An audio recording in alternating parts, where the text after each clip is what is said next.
This is Nadine Hamwell on the Beatrix Potter Trail. In July 1905, Beatrix Potter became engaged to her publisher, Norman Warren. This did not go down well in the Potter household. He was a man of trade. Beatrix saw it differently. Publishing books was as clean a trade as spinning cotton. This was, of course, where their money came from cotton. Beatrix decided to leave London and to go away and do some sketching in Wales. Norman was going on a business trip to Manchester. On August the 24th, Beatrix went into the woods to write some letters, and she'd received a letter from Norman's brother, Harold. She became rather depressed, reading into it that Norman was very ill. She said she went down into the cellar with her 2 rabbits, Josie and Mopsy. And to cheer herself up, she wrote a silly letter about them, and also about the walking stick she was going to give him. The next day, a telegram arrived from the Warren family, urging her to return to London. Norman was dying. Beatrix's bag was already packed. Beatrix didn't get there in time. Norman Warren died that afternoon of leukemia in his family home with his mother and sister beside him. He was 37. Beatrix said afterwards, "I'm quite glad I wasn't there on time. I should only have cried and it would have upset him." A few days later, she joined the Warren family for the burial in the family tomb in Highgate Cemetery, which is behind me. At some point that day, Beatrix wrote in her journal of her thoughts of the night before Norman died. She remembered posting the letter to him and then sitting, sketching a field of barley as the light was waning. She sat there watching the sunset. The night was so still, not a breath of wind, and so peaceful and beautiful in the grey light.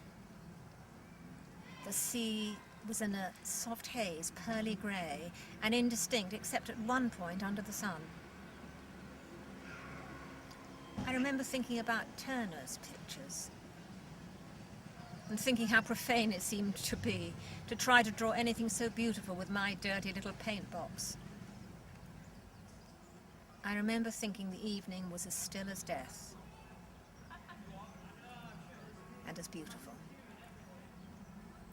As I was looking at it, there came out through the mist over the sea, just for a few seconds, a gleam of golden sunshine.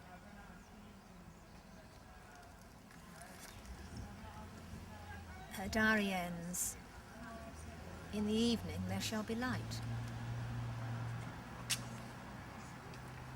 Can anyone say that Beatrix Potter wasn't poetic?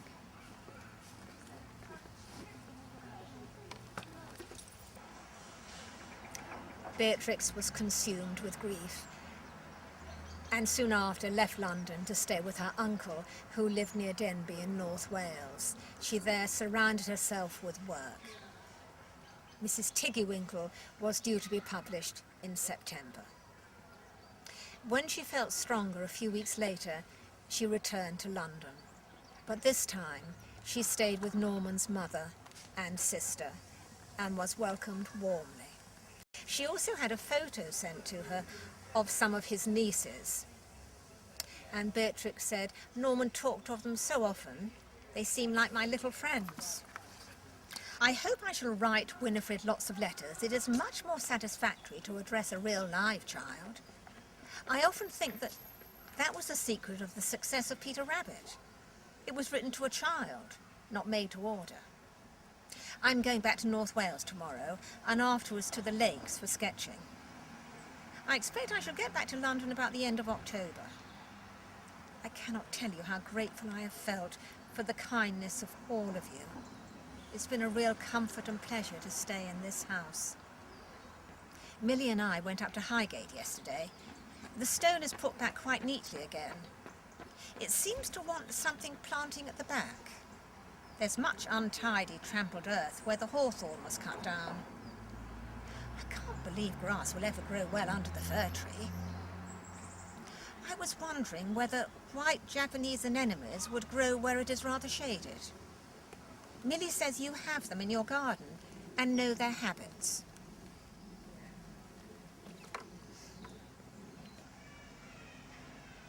In December, Beatrix sent Millie the watercolour sketch of the field of barley that she completed the night before Norman's death.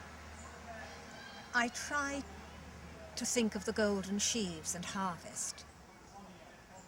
He did not live long, but fulfilled a useful, happy life. I must try to make a fresh beginning next year. And she did, in the Lake District. Goodbye for now.